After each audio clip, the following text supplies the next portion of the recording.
Meus irmãos, acompanhem comigo a leitura da Palavra de Deus no livro de segunda carta de Paulo a 2 Timóteo, capítulo 3, versículos 16 e 17. E o tema da mensagem de hoje é Atenção, oleiro trabalhando. A Palavra de Deus diz assim: toda a Escritura é inspirada por Deus e útil para o ensino, para a repreensão, para a correção e para a instrução na justiça, para que o homem de Deus seja apto e plenamente preparado para toda boa obra. A palavra de Deus, ela também nos ensina que a própria criação, ela revela o Criador. Um dos salmos que fala muito sobre isso é o Salmo 19, e ele fala assim: os céus declaram a glória de Deus, e o firmamento proclama a obra das suas mãos. Quando nós olhamos para o céu, quando nós vemos um pôr do sol, ou quando nós vemos o nascer do sol, ou qualquer coisa bonita no céu, aquilo está declarando a glória de Deus, está revelando que há um Criador por trás daquilo, e o firmamento proclama as obras das mãos desse Criador. Continua indo o Salmo dizendo: um dia fala disso a outro dia. Então a segunda fala para a terça, e a terça fala para a quarta, e a noite também revela a outra noite. Então sucessivamente os dias vêm falando e vêm revelando desse Criador. E aí o Salmo ainda diz que não se ouve discurso, sem discurso nem palavras, não se ouve a sua voz. Mas mesmo sem ouvir isso, a voz do Senhor ressoa por toda a terra, e as suas palavras até os confins do mundo. Na criação nós vemos o Criador. Ela nos revela isso. Isso é graça, isso é a manifestação da graça de Deus, porque não haveria como nós, seres humanos, seres criados, seres finitos, seres mortais, seres limitados, seres dependentes, não tinha como nós descobrirmos um Deus criador, um Deus que é infinito, um Deus que é eterno, um Deus que transcende, um Deus que é invisível, um Deus que tem todo o poder, um Deus que tem todo o conhecimento. Como que o ser limitado poderia encontrar um Deus assim? Como que uma criatura poderia encontrar o Criador se não houvesse nenhuma pista, se não houvesse nenhuma indicação? E Deus, então, Ele nos deixou essa assinatura na criação, para que pudéssemos ter esse desejo e pudéssemos buscar o Deus Criador. Mas essa revelação, ela nos revela que tem um Criador, ela nos revela Deus, mas ela também nos traz uma responsabilidade. Ela nos torna indesculpável. É o que Paulo diz quando ele escreve aos Romanos, que desde a criação do mundo, os atributos invisíveis de Deus, aquilo que não se pode ver de Deus, seus atributos invisíveis, mas desde a criação do mundo, o seu eterno poder e sua natureza divina têm sido visto claramente. Deus não é visível, mas através da sua criação, nós podemos ver os atributos invisíveis dele, ver o seu eterno poder e essa natureza divina. E aí ele termina esse versículo: sendo compreendidos por meio das coisas criadas, de forma que tais homens são indesculpáveis diante de Deus. Ou seja, Deus não nos deixou toda essa criação, toda essa natureza, tudo aquilo que nós vemos, apenas para o nosso prazer, apenas para nos trazer o sustento do dia a dia, através do alimento, através dos recursos naturais. Ele não deixou a criação ao ser humano apenas para prazer e privilégio do ser humano, mas ele deixou essa criação para que ela revelasse o Criador, que ela trouxesse um propósito moral muito significativo.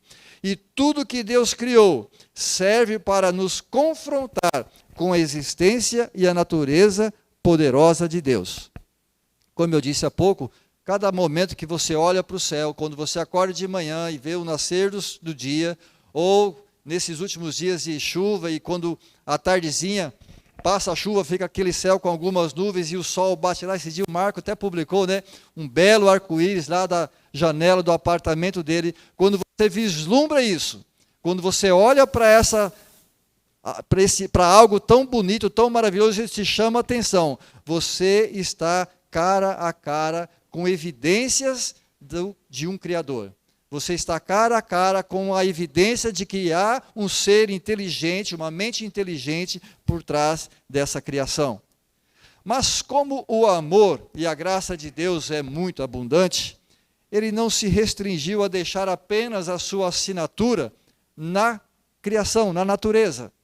Ele foi além e ele se revelou a nós também através da sua palavra.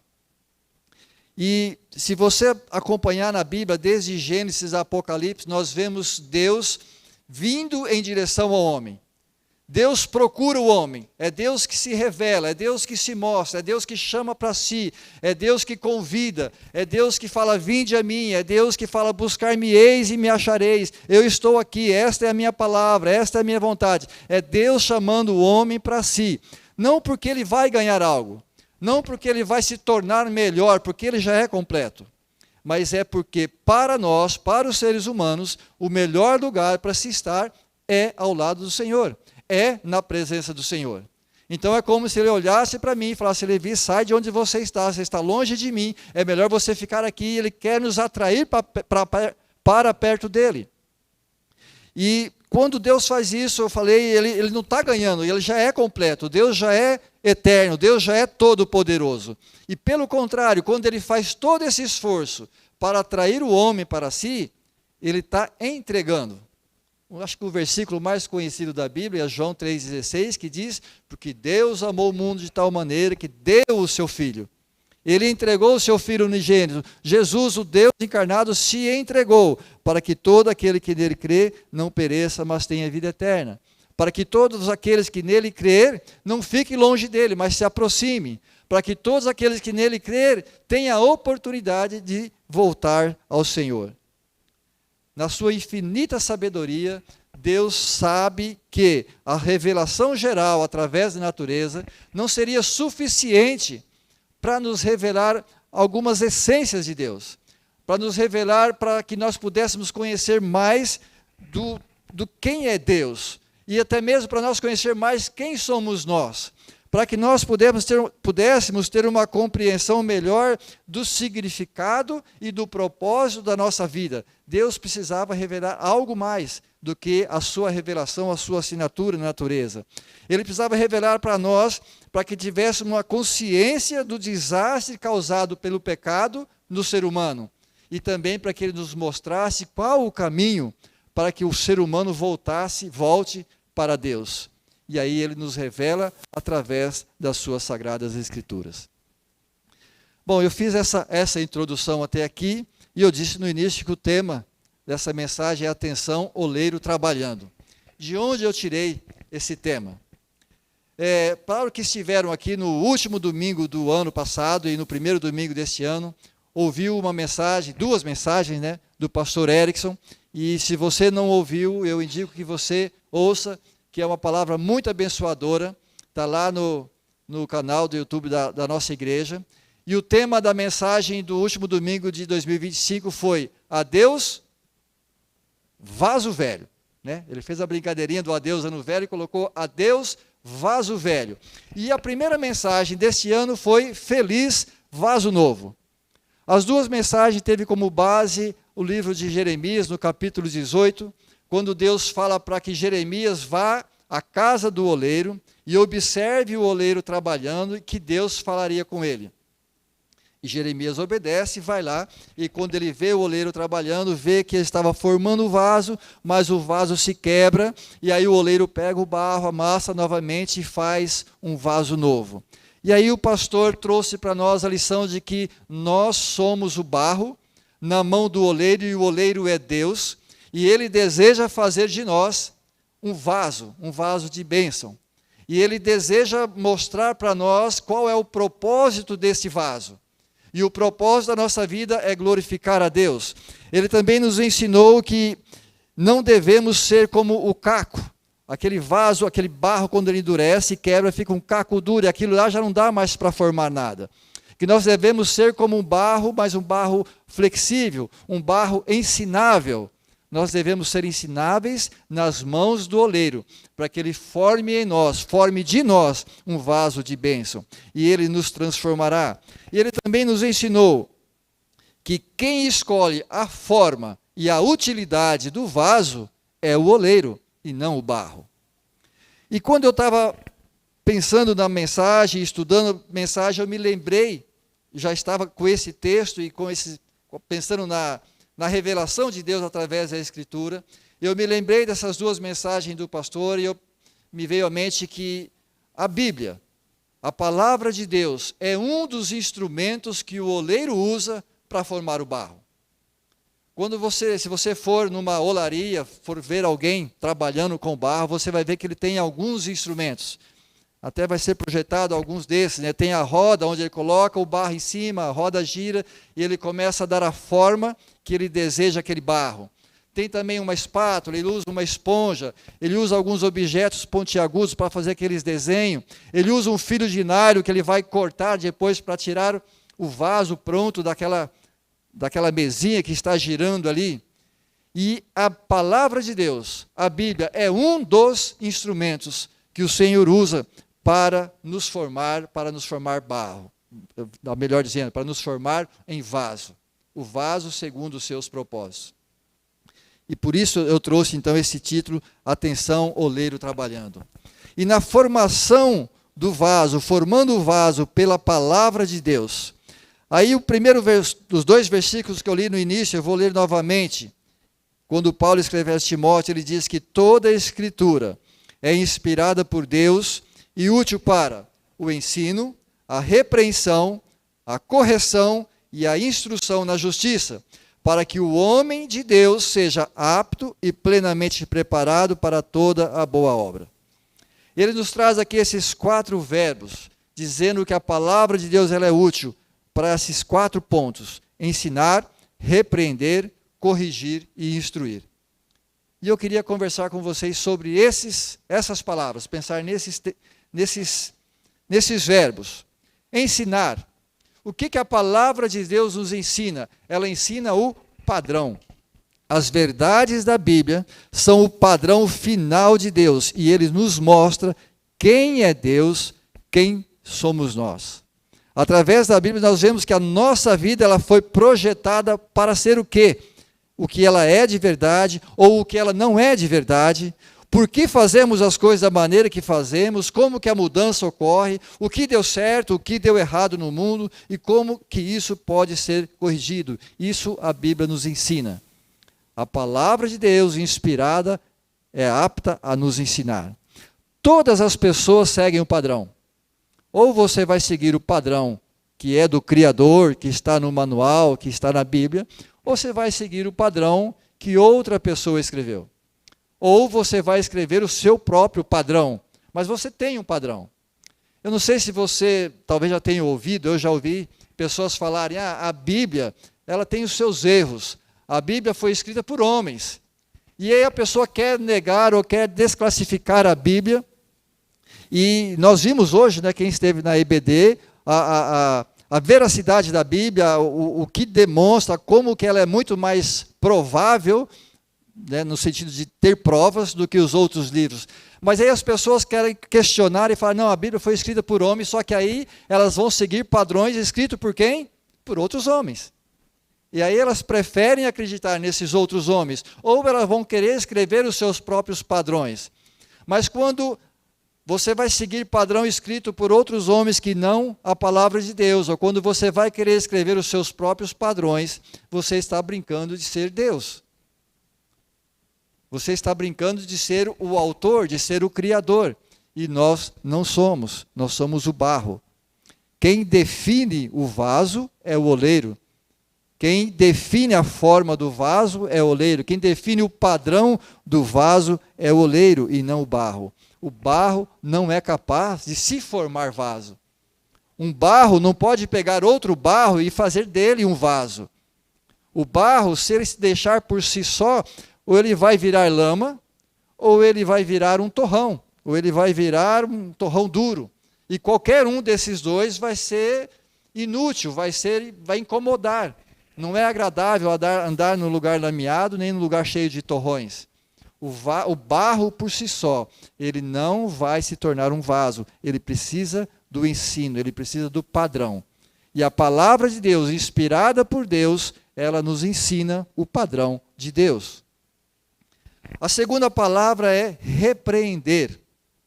Repreender é comparar com o padrão. A repreensão, então, é quando somos comparados com o padrão de Deus e percebemos que estamos aquém desse padrão. Quando é colocado o padrão que Deus deseja de nós como vaso na mão dele, e vemos que nós ainda como barro estamos muito aquém deste padrão. E o padrão das Escrituras é altíssimo. O padrão de Deus não é qualquer coisa. Quando Deus criou o ser humano, está escrito lá em Gênesis que ele diz que façamos o homem à nossa imagem e semelhança. Quando Pedro vai escrever a sua primeira carta, no capítulo 1, versículo 15 e 16, ele diz: mas assim como é santo aquele que os chamou, sejam santos vocês também em tudo o que fizerem, pois está escrito: sejam santos porque eu sou santo. Essa referência que Pedro faz aqui, como está escrito lá em Levítico, quando Deus fala para Moisés que o povo de Israel deve ser santo porque ele é santo. Então o padrão de Deus é esse, a santidade que nós devemos atingir e devemos ser é santo como Deus é santo. Ele não disse, sede santo como Moisés é santo. Ele não disse, sede santo como Pedro é santo. Ele disse, sede santos como eu sou santo. E Paulo ainda teve a coragem de dizer, sedes meus imitadores. Mas ele completa, sede meus imitadores como eu sou de Cristo. Portanto, o padrão também não é Paulo. O padrão é Cristo. Nós devemos imitar Paulo naquilo que ele está imitando Cristo. Se ele não estiver imitando Cristo, não deve ser imitado. Então, o padrão que devemos seguir é o padrão de sermos como Deus é. Portanto, cada verdade revelada nas Escrituras, ela nos confronta com nossas falhas. Ela nos repreende porque ela mostra qual que é o padrão de Deus e ela mostra como nós estamos aquém desse padrão. Essa é a repreensão. Mas somente ter esse conhecimento, isso não me muda em nada. Eu preciso ter o reconhecimento.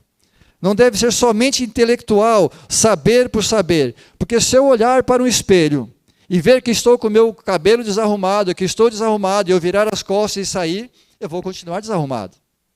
Então, ao olhar para o espelho, é como se eu visse ao lado do espelho o padrão que eu devo estar. E eu olho no espelho e eu vejo como eu estou. Só que aí eu tenho que me arrumar para chegar daquele jeito. Eu tenho que passar um pentinho no cabelo e arrumar. Senão não vai resolver. Então, o conhecimento, somente a repreensão, ela ainda fica insuficiente se eu não tiver uma atitude e corrigir esse meu passo. E dar o próximo passo, que vai ser a correção.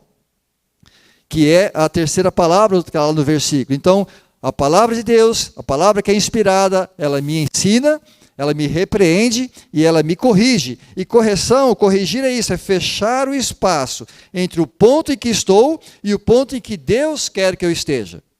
A correção é o processo daquilo que foi revelado como algo errado ou deficiente, que esteja abaixo do padrão e é colocado ao lado do padrão. Essa é a correção.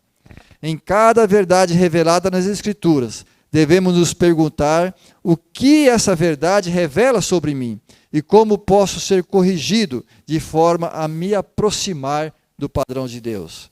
E esse processo ele vai ocorrer por toda a minha vida. A minha salvação, quando eu recebo a Jesus, quando eu aceito a Cristo, eu sou salvo por Jesus, é como se o Senhor pegasse o barro e colocasse naquela roda. E ela vai começar a girar. E aí a minha vida agora é ser formado por ela. E aí Deus vai estar dando uma forma, vai tendo o tamanho do vaso, vai tendo se ele é mais redondinho, se ele tem aquele pescocinho, se abre lá em cima, se tem asa ou não. Esses são os detalhes que Deus vai colocando em nossa vida durante toda a nossa vida. E durante toda a nossa existência que nós estaremos nessa formação, nesse processo de correção, para que nós atinjamos o padrão que Deus deseja de nós. E isso nós conhecemos, isso nós podemos ver na sua palavra. A palavra de Deus, que é inspirada, ela me ensina, ela me repreende, e ela me corrige, e ela me instrui, ou ela me treina. É o que vai ser colocar em prática o padrão de Deus. Diante de cada verdade bíblica, eu devo pensar assim, que coisa nova Deus, ou o que Deus está me chamando a colocar em prática em meus pensamentos, ou em meus desejos, ou em minhas palavras, ou em minhas ações, e uma vez que eu descobrir isso, eu devo treinar. Meu trabalho, eu trabalhei por 30 anos como policial militar. E uma das frases que eu ouvia muito lá era que o homem é aquilo que treina. Né? Devemos treinar, tem que estar preparado. Vale mais uma gota de suor no treinamento do que um sangue derramado no campo de batalha. Então, havia essa instigação para que houvesse treino. Por quê? Porque o treino te leva à excelência. A repetição daquilo que você deve fazer te leva à excelência. Um dos maiores jogadores de basquete, eu acho que o maior jogador de basquete do Brasil, Oscar Schmidt, tem algumas entrevistas muito bacanas dele, e tem uma delas que ele fala assim, que nos seus treinos, na época que ele jogava, durante o treino, com todo o time, ele tinha que fazer 1000 arremessos para a cesta. Então, todos os dias ia ter um treino, eram 2 treinos, de manhã e à tarde, cada treino ele tinha que fazer 1000 arremessos. Mas ele tinha algo consigo que era assim, após o treino, eu fico sozinho na quadra e eu tenho que fazer 20 acertos com a bola de 3 pontos. Então ele ficava lá na distância dos 3 pontos e fazia, não era 20 arremessos, era 20 acertos. E ele conta que às vezes ele estava no 15º, 16º e errava, aí ele começava de novo. 1, 2, chegava no 19, pá, errava, começava de novo. E ele falou que às vezes ele acertava de primeira, mas teve vezes ele ficar mais de 1 hora, 2 horas lá, tentando até ter os 20 pontos consecutivos. Isso tornou ele, 20 acertos, né, de 3 pontos, isso tornou ele um dos melhores jogadores de basquete do Brasil, porque houve o treino. E isso acontece em tudo, gente. Né? Se você começa a correr, né, ninguém começa a correr no 10 quilômetros, né, Gui? Vai primeiro começar a andar, de repente nem aguenta correr o tempo todo, e vai, daqui a pouco está correndo 2 quilômetros, 5 quilômetros, e está querendo o desafio de correr meia maratona agora, 21 quilômetros. Às vezes você começa a correr porque a esposa quer correr, né? E aí o marido vai junto para incentivar, ou porque ela está chamando, e ele nem gosta muito, mas aquele treino, aquela repetição, leva ele a um bom condicionamento e leva ele àquilo que parecia inimaginável, passa a gostar da corrida. Então, o treinamento que a palavra de Deus nos traz, ele tem que ser praticado. A palavra de Deus que me corrige, a palavra de Deus que me ensina, que me repreende, que me corrige, ela me instrui, ela me leva ao treinamento. E nós devemos buscar esse conhecimento, esse padrão que está na palavra de Deus, e uma vez que nós conhecemos esse padrão, nós devemos insistir nesse padrão. E tem um texto que eu gosto muito lá em Oséias, que diz, conheçamos o Senhor, e a hora que você conhece o Senhor, o que você faz? Você se esforça em conhecer mais. E algumas versões diz, conheçamos o Senhor e prossigamos em conhecer mais. É a prática. É a insistência de pegar esse treinamento que a palavra de Deus, essa instrução que a palavra de Deus nos traz, e aplicar e praticar em nossa vida. Nós nunca vamos esgotar todo o conhecimento do Senhor. Lembra que eu disse no início, nós somos seres finitos, seres mortais, seres limitados, seres dependentes. E estamos falando de um Deus infinito, eterno, que é independente, ele é por si só, ele é completo. E como que nós vamos conhecer um ser assim? Podemos conhecer, mas temos que prosseguir em conhecer e nunca vamos fechar e falar, conheci tudo sobre Deus. E esse treinamento, essa prática, ela deve ser aplicada em nossa vida. E o próximo ponto agora, meus irmãos, que eu queria falar, já começo dizendo que é um ponto que primeiro falou comigo. Então, não se sinta, não quero parecer rude, talvez, ao você ouvir o que eu estou falando, mas talvez você vai se sentir assim também. Que é o tema que eu dei aqui é uma sinceridade na prática.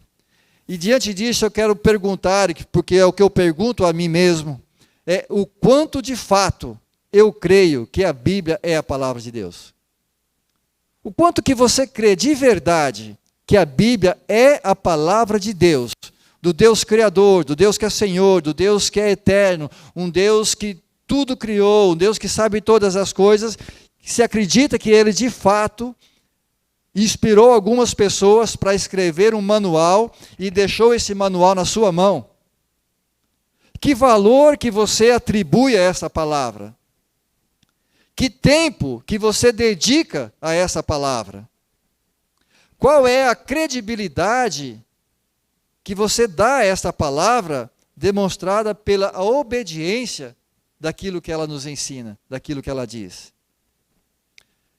Se você acredita que a Bíblia é a palavra de Deus por Ele preservada para você, não seria ela o bem mais precioso, o bem mais valioso, o bem mais estimado, o bem mais apreciado da sua vida? O livro que eu estava lendo de Paul David, com o título de Você Acredita? Ele tem essa frase lá que diz: as verdades em que alguém realmente crê são as verdades que essa pessoa vive. Pois a fé nunca é apenas um assentimento intelectual. Verdade que não se vive é verdade que não se crê. Verdade que não se vive é verdade que não se crê. As Escrituras nos revelam que o pecado causou uma separação entre Deus e os homens.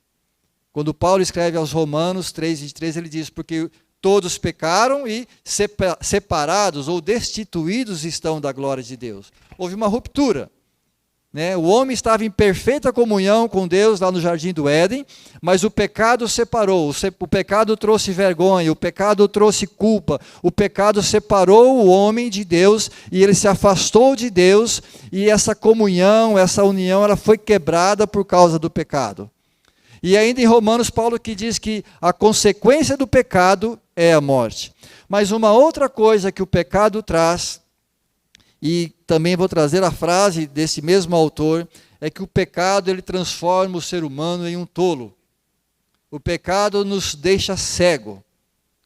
E ele diz assim que um dos resultados devastadores do pecado é que ele reduz todos nós a tolos. E um tolo, ele olha para a verdade e vê falsidade. Um tolo olha para o mal e vê nele bem. Um tolo ignora Deus e se coloca na posição de Deus. Um tolo se rebela contra a sábia e amorosa lei de Deus e escreve seu próprio código moral. Um tolo pensa que pode viver sem ajuda de forma independente. Mas aqui está o que é fatal em tudo isso. Um tolo não sabe que é tolo. Mas, graças a Deus, irmãos, Deus é sábio. E além de ser da sua sabedoria infinita, Ele também tem um amor infinito. Ele também tem uma graça infinita. Ele também tem uma misericórdia infinita. E é por essa graça, é por essa misericórdia que Ele vem a nós, que Ele se revela a nós, que Ele busca o homem, que Ele quer atrair o homem para si, que Ele providencia um plano, que Ele se entrega, que Ele sofre, que Ele paga um alto preço da nossa dívida e Ele nos chama para perto de si. E aí, quando Paulo escreve aos Coríntios, inspirado por Deus, ele diz assim: pois a mensagem da cruz é loucura para os que estão perecendo, mas para nós que estamos sendo salvos é o poder de Deus. Pois está escrito: destruirei a sabedoria dos sábios e rejeitarei a inteligência dos inteligentes. Onde está o sábio? Onde está o erudito? Onde está o questionador desta era? Acaso não tornou Deus louca a sabedoria deste mundo? Visto que na sabedoria de Deus, o mundo não o conheceu por meio da sabedoria humana. Agradou a Deus salvar aqueles que creem por meio da loucura da pregação. Os judeus pedem sinais miraculosos. Os gregos procuram sabedoria. Nós, porém, pregamos a Cristo crucificado, o qual de fato é escândalo para os judeus e loucura para os gentios. Mas para os que foram chamados, tanto judeus como gregos, Cristo é o poder de Deus e a sabedoria de Deus. Porque a loucura de Deus é mais sábia que a sabedoria humana. E a fraqueza de Deus é mais forte que a força humana. Irmãos, pensem no que vocês eram quando foram chamados. Poucos eram sábios segundo os padrões humanos. Poucos eram poderosos, poucos eram de nobre nascimento. Mas Deus escolheu as coisas loucas do mundo para envergonhar as sábias. E escolheu as coisas fracas do mundo para envergonhar as fortes. Ele escolheu as coisas insignificantes do mundo, as desprezadas e as que nada são, para reduzir a nada as que são, para que ninguém se vanglorie diante dele. É, porém, por iniciativa dele que vocês estão em Cristo Jesus, o qual se tornou sabedoria de Deus para nós, isto é, justiça, santidade e redenção, para que, como está escrito, quem se gloriar, glorie-se no Senhor. O pecado nos cegou, o pecado nos tornou tolos, prepotentes, imaginando que somos capazes de viver por nós mesmos, que somos capazes de traçar os nossos caminhos, que somos independentes. O pecado nos deixa cego ao ponto de achar que nós, como seres criados, podemos criar o nosso próprio manual. É como se um liquidificador pegasse o manual lá da fábrica, daquele que o fez, e falasse, não, esse manual está errado, eu farei o meu manual. O manual é do Criador, o manual é do fabricante, o padrão é daquele que cria, o padrão é daquele que conhece, o padrão é daquele que é eterno, o padrão é daquele que sabe todas as coisas, o padrão é daquele que passado, presente e futuro é a mesma coisa, o padrão é daquele que conhece a eternidade futura e sabe do meu futuro. Como posso eu querer traçar o meu futuro? Como posso eu querer traçar o meu padrão? Como posso eu querer ficar e viver independente desse Deus e agir por conta própria? O padrão é do Senhor. E é pela graça dele, ele nos transforma e pode nos formar, né, nos transformar em vaso. E uma das grandes bênçãos também é que a palavra é inspirada por Deus. O manual é inspirado por Deus. Mas esse Deus, ele também, o mesmo Espírito Santo que inspirou o autor a escrever aquele livro, é o mesmo Espírito Santo que está conosco. Quando Jesus estava aqui, ele disse aos seus discípulos, eis que estarei sempre convosco. E ele disse que ele iria para o Pai, mas ele enviaria o Consolador. Aquele Espírito Santo que estava revelando a Moisés, que estava revelando a Davi, que estava revelando a Jeremias, que falou com Jeremias lá junto ao oleiro, é o mesmo Espírito Santo que está presente em nossas vidas, que está aqui conosco hoje, em nome de Jesus, e ele pode nos mostrar e pode se revelar a nós, e pode abrir a nossa mente, e pode transformar um coração tolo em um coração sábio pela sabedoria do Senhor. E nós damos graças a Deus e glórias a Deus por isso, porque Ele é bom. E é Deus, o mesmo Deus, que não é somente o autor da palavra, mas é também seu mestre. Quando você recebe a palavra de Deus, você também recebe o Deus da palavra. Quando você estuda a palavra, é como se o autor daquele livro está ao seu lado e ele vai te dar o entendimento para aquilo que ele está te ensinando. E para concluir, meus irmãos, eu queria deixar aqui 4 desafios, ou 4 desejos do meu coração. Um deles é que você se permita ser transformado pelo oleiro.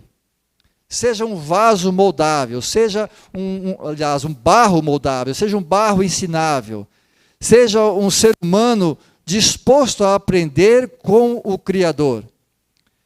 Seja um ser humano disposto a ouvir a palavra inspiradora do Senhor e se deixar que Ele te forme, que Ele te transforme em um vaso de bênção.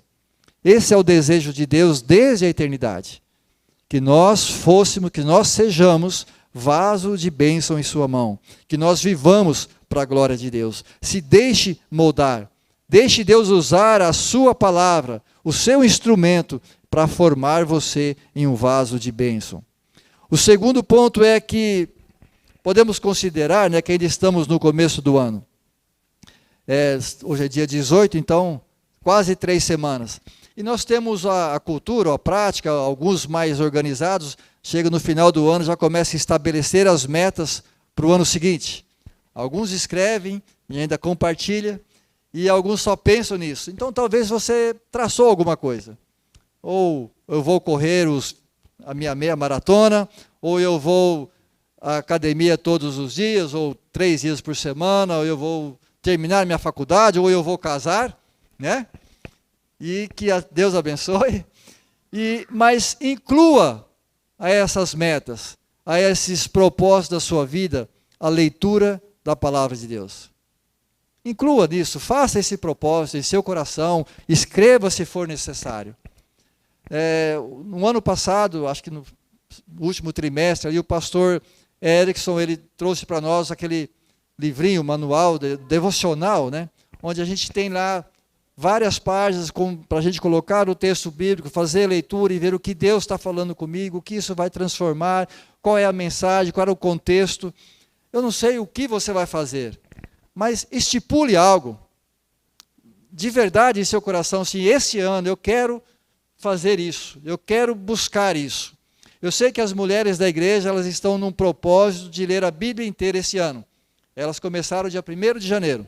Se você ainda não faz parte desse grupo, pode procurar a Sueli, a Gabi, a irmã Mari, não sei se tem mais alguma dessas irmãs, e ela vai te colocar a par e você poderá ler a Bíblia inteirinha, de Gênesis a Apocalipse, nesse ano de uma forma muito tranquila. Saiba que em menos de 15 minutos por dia, você consegue ler a Bíblia inteirinha em um ano.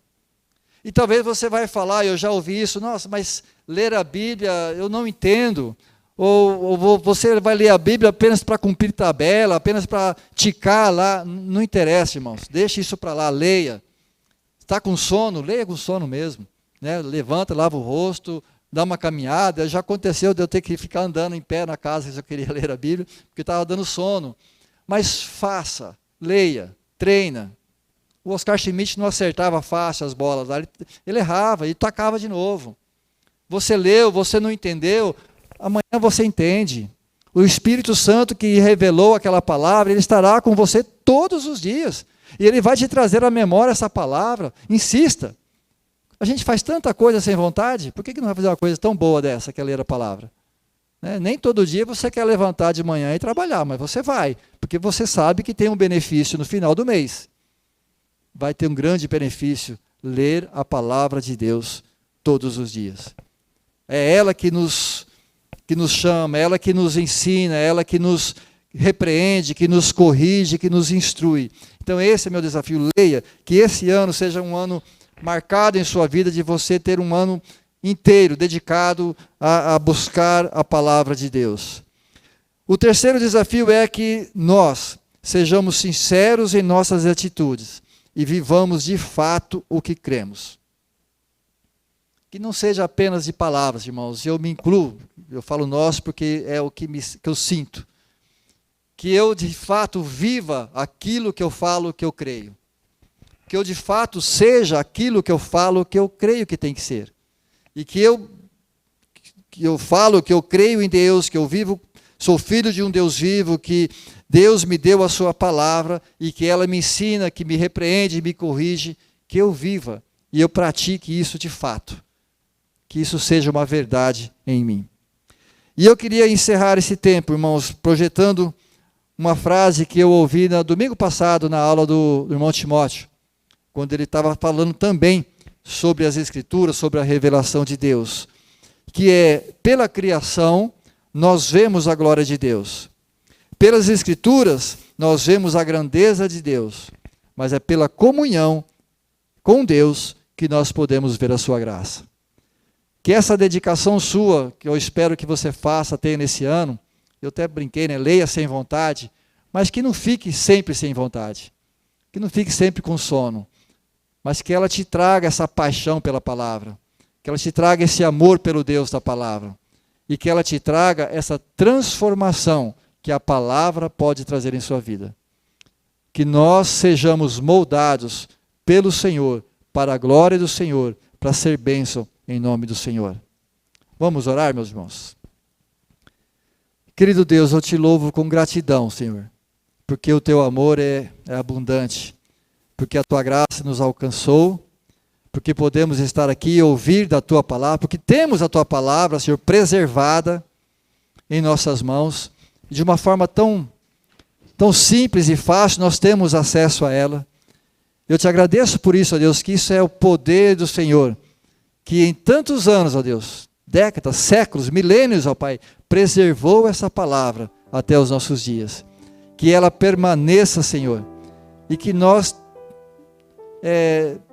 possamos dar o devido valor da grandeza, da joia rara que é, Senhor, ter a palavra do Criador em nossas mãos. E que o Senhor, ó Deus, que és um Deus presente, que é o Deus conosco, que é o Deus que revelou, que preservou, também nos dê sabedoria para conhecer mais o Senhor e viver a tua vontade. Nos ajude, ó Deus, ajude os meus irmãos, para que nós possamos ter uma vida diferente diante do Senhor, uma vida dedicada em oração, em leitura da tua palavra, em comunhão com o Senhor, e eu creio que isso fará a diferença, isso nos transformará, e isso fará refletir, ó Deus, através de nós, o teu amor, a tua graça, o teu poder, a tua salvação, para que outras pessoas também te conheçam, Senhor. Abençoe, Senhor, esse povo, abençoe a minha vida, e nos ajude, ó Deus, a cada dia. É em nome de Jesus que eu te peço. Amém.